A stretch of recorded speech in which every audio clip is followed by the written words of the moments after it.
need a ticket, please. The show will be behind in any of the doors beside the booth.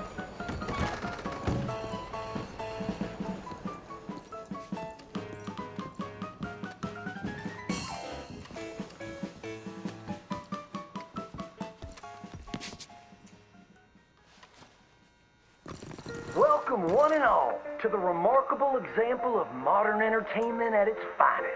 Now, most of you youngins, I'm sure, know about our great national hero and pioneer, Josiah Blackwater. Him that gave the town of Blackwater its nomenclature. You see, only about 100 years ago, weren't nothing here but big old forest, ferocious beasts, surly savages, arid deserts, and unconquered mountains. The West, well, the whole West was untamed. Your mama probably told you bedtime stories about Josiah's many adventures, but I'm gonna tell you a story you ain't likely to have heard about his possum hat. Now, Josiah Blackwater was born in the year of our Lord 1782 in a log cabin just west of Ansburg. He was a special boy. His pa gave him his first rifle when he was 3 years old. Boy, he took to it right away. He exclaimed, "There's a whole mess of critters out there in the woods that aim to eat us, so I'm gonna consume them first." Yes, sir. He really took to killing all manner of things.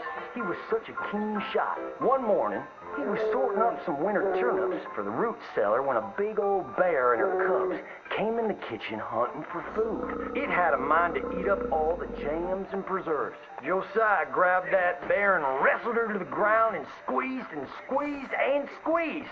He whooped the tar clean out of that big old critter. Then he tied her up and grabbed them cubs and ground them into sausages while the mama bear watched. That fine eating. His mom and pa knew right then he was cut out to be the finest wild frontiersman that ever drew breath. But first, they wanted him to get some book learning. After only 3 days of attending school, Josiah beat the living daylights out of a class bully and announced to his daddy that he was tired of ciphering and mathematics on account it's only good for adding up the number of critters or Indians you can kill. So he ran away from home and headed west. Now, these lands were occupied by savages then, and when Josiah Blackwater came scouting through, he recognized it to be a land of splendor, wasted on those that couldn't appreciate it on account of worshiping false idols. He got rid of all them pesky buffalo, and thereby ensured those infernal Injuns didn't have nothing to eat. Of course, that got them mightily riled up, so he had to slaughter all of them too. Just like his daddy had once done to the Redcoats in 1775. Right about that time, he met an Indian girl he took pity on account of having annihilated her family. She was 12 years old, and so he took her as his wife. She gave him 2 sons before she died of typhus. Now, y'all know that Josiah Blackwater wore a possum for a hat. But most don't know how that came to be. Well, one day, old Josiah was riding a couple of alligators down the Lanahatchee River. Riding, standing up, and shooting eagles right out of the sky when he sees a big old mountain lion about to eat a possum. Josiah grabbed that mountain lion by the tail and wrestled it till it was plumb dead. Well, that possum really took to Josiah. Followed him around like a dog loyal to its master. Yes, they had a lot of adventures together. Now, Josiah never cried a day in his life, but he pert near did on the day that possum passed. For they were mighty fine friends. So he skinned it and made it into a hat. Back in them days, a possum skin was as good as money, but he never parted with that hat, not even for $10. Once he founded the town of Blackwater, he sent word for settlers to come. It was the last stop in the west before San Francisco. He met a girl by the name of Rufina Helsby at a barn dance one night, took her as his wife, and settled down. Built himself a cattle empire and had 14 youngins.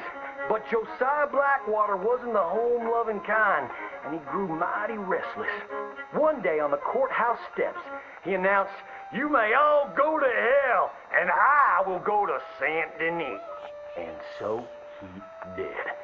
Enjoyed French pursuits of strumpets and wanton gluttony, which is where he came upon the idea of running for Congress. He wore that possum hat every day as a congressman, as a reminder of where he come from, saying, "I may live in barbaric splendor, but I always remember, keep your friends close and your gun closer, because you don't know when you might have to shoot them."